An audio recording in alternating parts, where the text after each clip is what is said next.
I'll let you finish your point. Fair. You also have not acknowledged the fact that this man was vehemently opposed to the George Floyd Justice and Policing Act. And you all are supposed to be the party that protects law enforcement, where over 150 police officers were assaulted that day on January 6th because of Donald Trump's rhetoric. So let me respond to a couple things. Number one, the George Floyd Justice and Policing Act. There were actually two bills that were moving through the United States Senate that year. There was the George Floyd Policing Act that you discussed, and there was the bill that was written by Senator Tim Scott. They were both moving. Moving through the Senate, right? The Tim Scott bill is the one that could have got signed into law. It was essentially a mirror image of the George Floyd bill, except for qualified immunity. The difference between those two bills, and Angela, you just acknowledged it, the only difference between those two bills was qualified immunity. The issue with qualified immunity is very simple. If you remove qualified immunity from policing, you're going to have less officers on the street. Police officers make what? $70,000, $80,000, $90,000 a year. They have most law enforcement has about 40 million or more encounters every single year with citizens. If you remove qualified immunity, I'm telling you this right now because I've talked with law enforcement officers all across the country, not the chiefs, the officers. They will not be working these communities. I'm from Brooklyn, New York. I'm from Crown Heights, Brooklyn.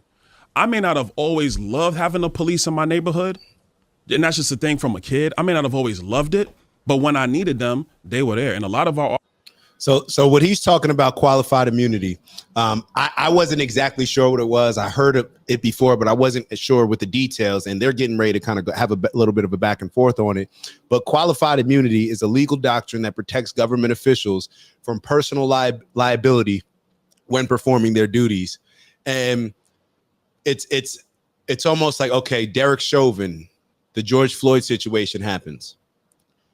When you have qualified immunity, it protects the government officials from them losing things in their personal lives or them being able to be sued for their personal, for their home or their whatever their personal wealth is, if I'm understanding it correctly. Now so I just wanted to say that they're going to get into a conversation about the details of it. And I guess we'll see exactly how that goes. Officers today. But to speak on it, there's a lot of, they're black, they're Hispanic, they're white. So removing qualified immunity only lowers the number of officers in communities. What we're seeing right now is a movement of policing from states where they're not really respecting law enforcement to states where they do, or there's not that moral support for law enforcement. I was in my district yesterday. I was talking with an officer who's from Philadelphia. He was a Philadelphia officer. He now is a Fort Myers officer. I asked him, I was like, well, why'd you make the move? He goes, because up there was no support for me as an officer for what I love to do, which is serve my community. So I said, enough is enough. I'm gonna move. He went to Florida. That's happening in Jersey. I'm very close with officers in New Jersey, and they say the same thing. They are scared to do their job in a lot of ways. Shout out to the car in the back. It's Miami. They're scared to do their job in a lot of ways because they're scared of the repercussions that will come. Everybody pulling out a phone, how it may appear, how this person may sue me, all these things, to the point where they're being a little bit timid when involving themselves in situations. Now, that may work good if you actually are committing a crime, or maybe just for a lot of officers, it keeps them, a lot of the ones that are going to be overly aggressive and excessive, it keeps them in check. But for a lot of the others, this is just what I'm hearing. For a lot of the others, it makes them a bit hesitant to react and respond quickly when doing their job. I'm just telling y'all the conversations that I've had with some of them. My sheriff in Florida, he's like, I have more applications coming from officers who are in states or in localities where they're not getting the moral support. And we got the chief in the building. Chief always pulls up in the right time. All right, so Brandon wrote, if they are, matter of fact, don't look at Brandon's comment. Brandon, just hear me out. That's why I didn't read the entire definition. So don't look at Brandon's comment yet. I'm in DC, and I know people. So Uncle Brother wrote, I'm in DC, and I know people in independent media who were there covering the events of January 6th. The unrest was staged, intelligent psyop. I'm glad you mentioned that, because I do think that, let me just say this. Is it far-fetched to believe that the Democrats wanted it to be a big situation? And when I say the Democrats, I'm talking about the people there. Everything is about creating drama. Matter of fact, and you know what's so funny? People will probably hear me say that and be like, here he goes with the conspiracy theories, thinking that the Democrats wanted this to be a big insurrection. However, I remember vividly when Trump was shot at the first time, when he was shot the first time, a lot of people said it was staged, whether it was in my group chat or whether it was on the news. A lot of Joy Reid, a lot of people saying, oh, we need to see the bandits. We don't really think it was. Somebody got killed and people were still thinking that it was staged. So I don't understand how we can look at one side and say like, hey, this guy Trump staged somebody shooting him in his ear, but then not think that the Democrats looking at this type of situation probably said, you know what? Let it happen. It's only going to make him look bad, and therefore we'll be able to leverage this. I don't think that that's far-fetched at all. But, you know, people going to think whatever they want to think. Hold on. All right, so hold on. And yes, without qualified immunity, there would be no officers left. I agree that it's definitely discouraging a lot of people. And correct me if I'm wrong, aren't the numbers and people that are looking to join the police force as well as the military down? I don't know if that's a significant problem yet or if it will be, but please let me know if I'm correct on that, because I may be totally off. Support or whatever they need to continue to do their job day in, day out. And so they're leaving. Well, who does that hurt? That hurts. Who does that really hurt though, Charlamagne? Yeah, because if you don't have officers if you don't have officers on the streets or officers, in urban areas, who's really left in that lurch? Yeah, I'm just trying to figure out what does qualified immunity have to do with having less police officers? Because the economic. So I believe Charlamagne he said that he's aware of what qualified immunity is. I don't see how you can have a conversation on this and not understand how, if you're aware of what qualified immunity means, I don't see how you can look at it and say you're not sure how that would mean less police officers or less people trying to be police officers. So let's keep going. Economic incentive of qualified immunity means that your personal assets aren't gone after if something goes wrong. So, you're in business. Do you get involved in a project or a deal that leaves you massively exposed financially? You may, depending on your passion for that project, but then you also sit back and think, now, wait a minute, if something goes wrong, I'm going to be held massively liable. Maybe I need to do something. When something goes wrong, we're talking about people getting violently hurt or killed. Yeah, clearly. And I named people that you brushed over. But it's when somebody clearly violates a constitutional right. And when you violate a constitutional right, qualified immunity doesn't apply to you. And that's what I'm talking about. It does not. And Angela, don't do that. It does not. I thought that was the definition. No, it does not. I thought that was the definition. No, it does not. If you carry yourself outside. Watch this exchange. And I know we just played the exchange the other day that was on Stephen A. Smith and Shannon Sharp. And we were joking around about how it is, whether or not women ever admit what it's like when you're going back and forth with a woman. Just pay attention. Just pay attention. So I'm gonna bring it back maybe about. Does not, and Angela, don't do that. It does not. Qualified immunity doesn't apply to you, and that's what I'm. Listen to what he's saying. And when you violate a constitutional right, qualified immunity doesn't apply to you, and that's what I'm talking about. It does not, and Angela, don't do that. It does not. I thought that was the definition. No, it does not. I thought that was the definition. No, it does not. Don't do that. If you carry yourself outside of the confines of your training and the protocols of that department, qualified immunity doesn't apply to you. It does not. That's not true. That is very true. That is very true. That is patently false. It's patently true, and we need to make sure we have that accurate. We cannot make that statement because you have a lot of officers out here who do their job with honor and dignity and respect for the people that they serve. Look at Charlamagne. Listen, qualified immunity is a legal doctrine that protects government officials from civil lawsuits when they perform their jobs unless they clearly violate a constitutional right. That's exactly what I'm saying. And what is a violation of that right is when they're outside the norms of their training and the protocols of that department or that agency.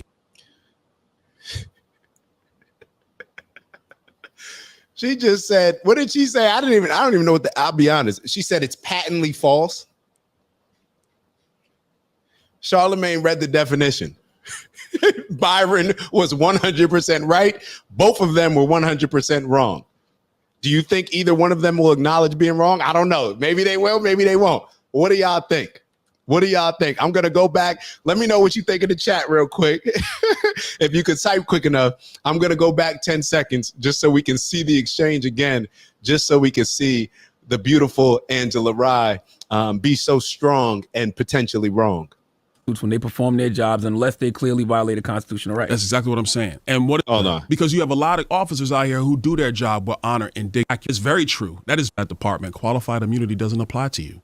It does That's not true. That is very true. That is very true. That is patently That false. is no, it's patently true, and we need to make sure we have that accurate. We cannot make that statement because you have a lot of officers out here who do their job with honor and dignity and respect for the people that they serve. Listen, qualified immunity is a legal doctrine that protects government officials from civil lawsuits when they perform their jobs unless they clearly violated constitutional rights. That's exactly what I'm saying. And what is a violation of that right is when they're outside the norms of their training and the protocols of that department or that agency. But here's the main thing, because we can actually go past qualified immunity. Oh my God. Yo, black women are perfect. In case I didn't say it today yet, black women are perfect. Black women can do no wrong. Just like that WNBA coach wore that shirt that said black women are perfect at the basketball game that she was coaching at. Of course, with all those non-black fans, and all multicultural fans, black women are perfect. You can do nothing wrong. And I just want to remind you that if you are wrong, you never have to apologize, especially if you're talking to a black man. Can we be clear on that? Fellas, are y'all with me? White or black? Fellas, are y'all with? Black women are perfect. Perfect. This is embarrassing. This is embarrassing. The fact that she gets away with all this is crazy. I really just feel like she's there because the people who run the Breakfast Club, let's be real. The people who run the Breakfast Club, like the people that are high up, they want her on there. They want her on there just so we can do exactly what we're doing right now and look at it and focus on it and it bring us in, it draw us in. Because now we're actually excited to see Angela Rye. Because I was excited to see, once I saw Angela Rye was on there with Byron Donalds, I'm like, all right, Byron finna cook her. Civil lawsuits when they perform their jobs unless they clearly violated constitutional rights. That's exactly what I'm saying. And what is a violation of that right is when they're outside the norms of their training and the protocols of that department or that agency. But here's the main thing, because we can actually go past qualified immunity, because this is the place where you've refused to answer both on Donald Trump's accountability and on the law enforcement that you love so dearly. How do you call somebody out for refusing to answer something? But you just called somebody, you just said they're patently false. That's patently false when he said something. And then Charlemagne reads it 2 seconds later. You're 100% wrong. And you don't even acknowledge that. It's cold world, fellas. Right. What we know is that he's now we know it. Full immunity, like the same immunity he now has because of the Supreme Court. Because of the corruption of the Supreme Court, we have now gone beyond civil presidential immunity to criminal presidential immunity. He would like to give that same immunity to law enforcement. True or false? Well, let's expand that a couple things. True or false? You can't ask a true or false, Angela, because you got to explain the details. No, see, this is the problem. I don't want you to explain the details, because when you explain why you the don't details, want people to hear the details, Angela? The details are what are things that matter. You got to explain the details, or then you just talk. You're just talking, and then explain. If you Yo, who created this problem? I'm so glad that all of the black women in my life are nothing like that. I'm so glad that all of them are nothing like that. If you don't explain the details, then you're just talking. Yeah, you don't want to say that because you know that it's not true. So that is not true. You want a true or false statement. Congressman, I want to know. I don't want to argue with you. I want to explain the facts. Angela, I don't want to argue with you. I would like to know if you've ever experienced racism in this country, Congressman. Yeah, actually, I have. Okay. Do you believe America is a racist country? No, I don't. Okay, I believe that that's true because you said in an stuck. I believe that's true because she thought that she keep up, man. Like, you're doing too much. Like, why are you put it back in your pants, man? Like why is she trying to have